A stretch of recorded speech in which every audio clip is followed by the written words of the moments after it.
ICT বিষয় নিয়ে যারা পড়াশোনা করেছেন এবং সামনে যাদের ভাইবা পরীক্ষা রয়েছে, আজকের ভিডিওটি অত্যন্ত গুরুত্বপূর্ণ, কারণ এই ভিডিওতে কিছু রিয়েল ভাইবা প্রশ্ন আপনাদের সাথে শেয়ার করব। আশা করছি আসন্ন ভাইবা পরীক্ষায় আপনারা এখান থেকে কমন পেয়ে যাবেন। ভাইবা বোর্ডের খুব কমন একটি প্রশ্ন, আপনি কোন বিষয় নিয়ে পড়াশোনা করেছেন।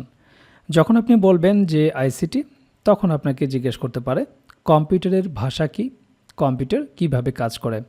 এ ধরনের প্রশ্নগুলো অবশ্যই আপনাকে জিজ্ঞেস করবে, কারণ আপনি আইসিটি নিয়ে পড়াশোনা করেছেন। তো যখন জিজ্ঞেস করবে কম্পিউটারের ভাষা কি, আপনারা নিশ্চয়ই জানেন যে কম্পিউটারের ভাষা হচ্ছে বাইনারি, 0 এবং 1 ছাড়া কম্পিউটার কিচ্ছু বোঝে না, যাকে মেশিন ল্যাঙ্গুয়েজ বলা হয়। আমরা যখন প্রোগ্রাম রচনা করি বা যে কাজই করি না কেন, তা কম্পাইলার নামক একটি অনুবাদক প্রোগ্রাম বাইনারিতে রূপান্তর করে কম্পিউটারকে বুঝিয়ে দেয় বা কম্পিউটারকে জানিয়ে দেয়। আর এভাবেই কম্পিউটার কাজ করে থাকে। কম্পিউটার কিভাবে কাজ করে এটি আপনি বাইনারি দিয়েও বুঝিয়ে দিতে পারেন। বোর্ড যদি এতে সন্তুষ্ট না হয়, তাহলে আপনি ইনপুট, সিপিইউ এবং আউটপুট এটি বলতে পারেন।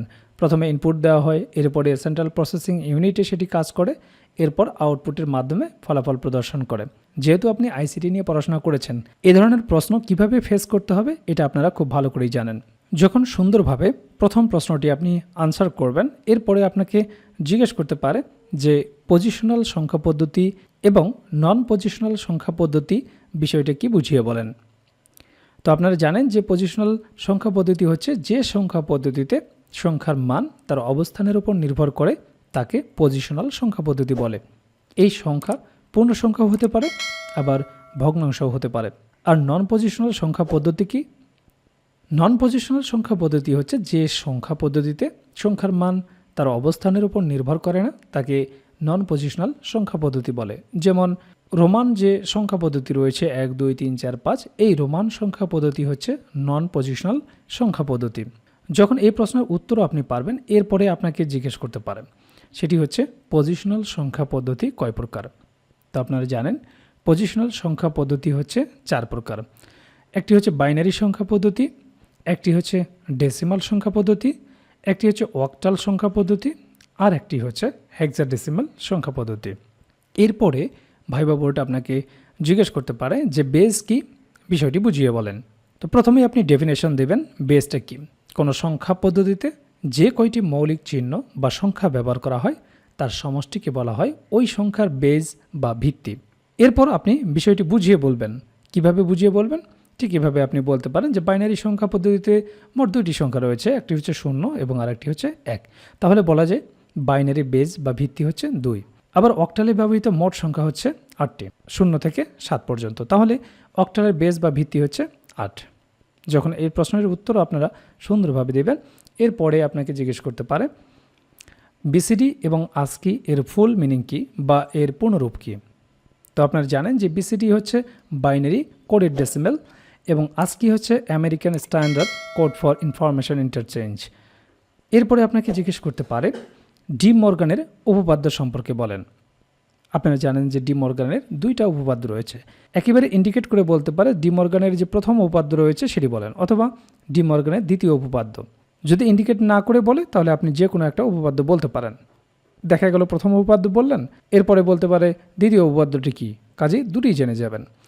তো ডি মর্গানের প্রথম উপপাদ্য হচ্ছে যে কোনো সংখ্যক চলকের যৌক্তিক যোগের পূরক বা কমপ্লিমেন্ট প্রত্যেক চলকের পূরক বা কমপ্লিমেন্টের যৌক্তিক গুণের সমান।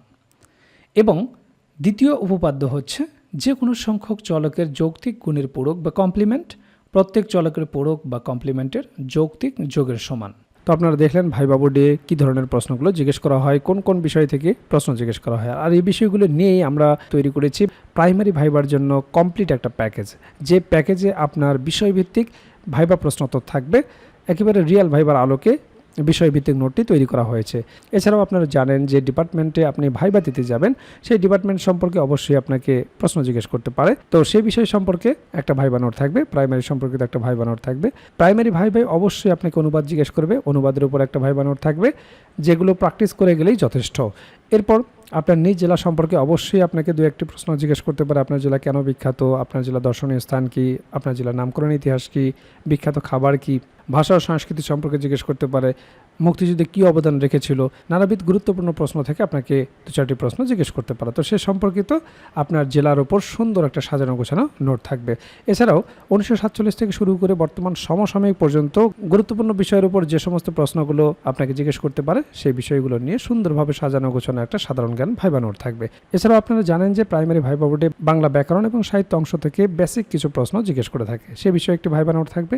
এছাড়াও গণিতের একটি বেসিক ভাইবা নোট থাকবে। আপনারা জানেন যে পাটিগণিত, বীজগণিত এবং জ্যামিতি অংশ থেকে কিছু বেসিক প্রশ্ন জিজ্ঞেস করা হয়।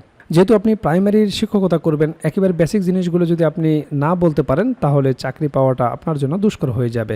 কাজেই ভাইবা পরীক্ষায় আপনি যত ভালো করবেন আপনার চাকরি পাওয়ার সম্ভাবনা তত বেড়ে যাবে। কাজেই যারা প্রাইমারি ভাইবার জন্য গুছিয়ে কার্যকর একটা প্রস্তুতি নিতে চান, আমাদের ভাইবা প্যাকেজটি দ্রুত সংগ্রহ করুন। ইতিমধ্যে অনেক প্রার্থী আমাদের কাছ থেকে ভাইবা প্রার্থী সংগ্রহ করেছেন, তারা প্রস্তুতি শুরু করে দিয়েছেন। এখনও যারা প্রস্তুতি গুছিয়ে নিতে পারেন না, স্ক্রিনে দেওয়া হোয়াটসঅ্যাপ নাম্বারে যোগাযোগ করে আমাদের কাছ থেকে প্রাইমারির এই ভাইবা প্যাকেজটি সংগ্রহ করতে পারেন।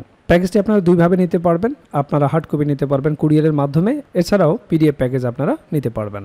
কাজেই দেরি না করে দ্রুত স্ক্রিনে দেওয়া হোয়াটসঅ্যাপ নাম্বারে যোগাযোগ করে প্যাকেজটি সংগ্রহ করুন।